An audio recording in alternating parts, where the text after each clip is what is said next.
Dan, we're just going to get going by saying how you're feeling going into the tournament. Yeah, pretty good. Yeah, I've played as much tennis as I could. Practiced pretty well, so yeah, I'm looking forward to playing. Good. We'll open the floor for questions. How difficult was it to deal with the length of time you had with the calf? No, it was. I mean, it was the best sort of possible time to get injured. Really, I missed Davis Cup. Yeah, it was just pretty boring stuff to start with. Yeah, and once I could play, I went and started practicing. It was just slow, really slow, and yeah,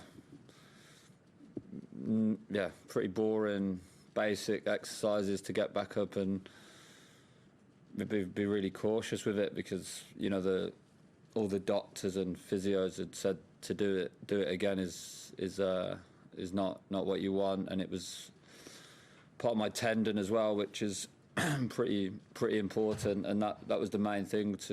Had to take a little longer because of the tendon. So Dan, how long have you been fully fit for, and do you feel like you have got enough tennis in you kind of going into this tournament? Yeah, my leg's fine, but I'm not. If that's fully fit, my leg's fully fit. It's obviously you've got to work the rest up. So how long have you been able to kind of started train playing, and stuff? You know, sets the Thursday before Adelaide. I was obviously playing points and moving, but I hadn't really got into much, you know, competitive tennis before that. As I said, needed to be really cautious with my leg. So yeah, I mean, it was a good first week. Yeah, just did what I could. Obviously, was very sore in the second match, but I played pretty good tennis, to be honest. Yeah. Hi Dan, just wanted to ask you about your United Cup experience in Perth. I think you were the highest ranked #2 singles player at the tournament. Like, what was it tough for you sitting and watching, like especially given the amount of time that you'd spent on the sidelines? Were you sort of raring to get out on the match court? No, I mean it was. Again, it was. I knew I couldn't play. I wasn't fit really to play. Yeah, it was long days. Obviously, Katie played some really good tennis. You know, Cain played good. I think they lost a mixed doubles to sort of get us through to the quarter final, which, you know, would have been nice for those guys, but it sort of allowed me to then move on and practice and get going for myself. Yeah, it's a very different event. It's sort of classed as a team event, but it's not really a team event. It's two sort of singles players playing, and the rest is made up of, as you said, I was the highest ranked player, so that says what, you know, the #2s are. So it is a team event, but it's very different concept. You know, they're essentially playing for themselves, their own points, but in a team. So it's very different to Davis Cup, but it's a pretty cool concept of mixed doubles. Was definitely the highlight for me, watching some of the stuff on the telly at the end, and it's that in that way it was really cool to watch and see. Would you want to play mixed at the Olympics? Would never say no to playing for my country, but I think, as we've worked out before, I'm not the chosen doubles player in our country, and that's a different story. Dan, I just want to ask you a slightly rogue one about tennis on TV. I mean, obviously, this is the first year of Sky taking over from Amazon, and it's kind of driven if you wanted to watch every tennis match that goes on, I mean, the cost to is in the hundreds of pounds each year. I mean, does tennis have a bit of responsibility to make sure that it's accessible for people to watch on TV at prices that aren't exorbitant? Is it frustrating for you that your mates at home maybe can't watch certain matches because they haven't got the right subscription? I've never really thought about it like that, but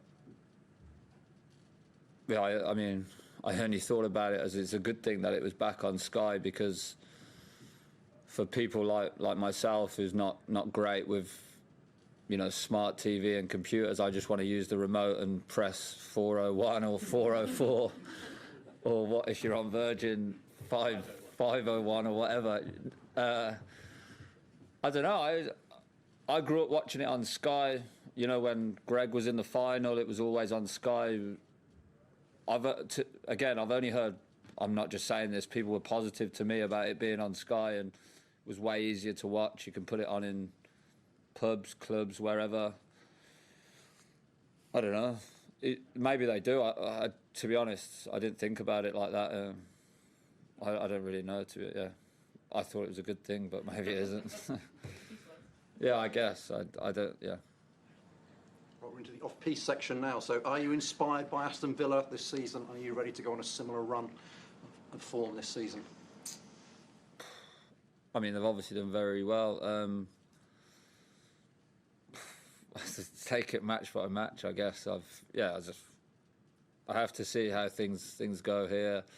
I want to do well. Obviously, I feel like my game's in a good place, but my body's still a bit behind, and after this tournament, I'll take a bit more time and do a bit of a pre-season again and get going again after that. Even when you're off, even for that relatively short amount of time, does that make you appreciate the game and what you've got, and make you want to keep on going longer? I think, I definitely, it wasn't a good thing, definitely not, but it gives you a bit of perspective to get, sort of reset.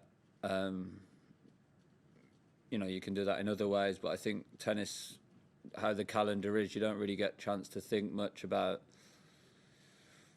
stopping or having a rest, and especially how the end of last year was looking. It was going to be Paris and Davis Cup, and it was a funny sort of schedule. I think 2 weeks off, then play Davis Cup. Yeah, it was nice to sort of sit back and, albeit being injured, and take stock of what the year was and what I can improve on. So are you inspired by Villa? Just say yes, and I'll leave you alone. I mean, I support them, but I'm 33. I'm not inspired by much, to be honest with you. Dan, with the injury again, I mean, as a player of your age and suffering something like that, do you have any sort of thoughts about the long term and the consequences of it? Or?